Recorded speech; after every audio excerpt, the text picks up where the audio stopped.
За јавната расправа по урбанистичкиот план во населено место за спортско-рекреативниот центар Пониква, планска документација 2014-2024 година, нацрт план помеѓу граѓаните на Кочани, постои голем интерес со оглед на фактот што голем број од граѓаните во повеќе делови на Пониква имаат изградени викенд куќи и други објекти кои ќе треба да се вметнат како дел од урбанистичкиот план на Пониква. Во тек е јавната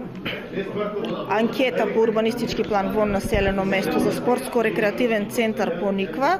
и истата трае до 22 мај.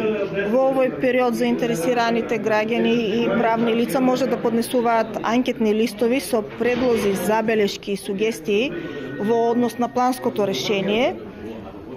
Кон анкетните листови треба да достават копија од катастарски план и имотен лист за конкретната парцела за која што се однесува забелешката, или пак можат забелешките да бидат и предлозите за целиот плански опфат. Она што е согласно законска регулатива и тоа што е прифатливо за општината ќе биде вградено во предлог планот, сето друго што нели ќе биде разгледано и ќе постапиме согласно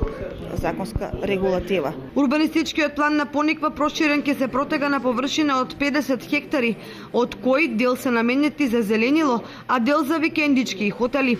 На денешната јавна расправа која се одржа во салата на Советот на општина Кочани, најголем дел од забелешките на граѓаните се однесуваа на електричната и водоводната мрежа, како и на урбанизација на веќе купените парцели со патна и друга инфраструктура.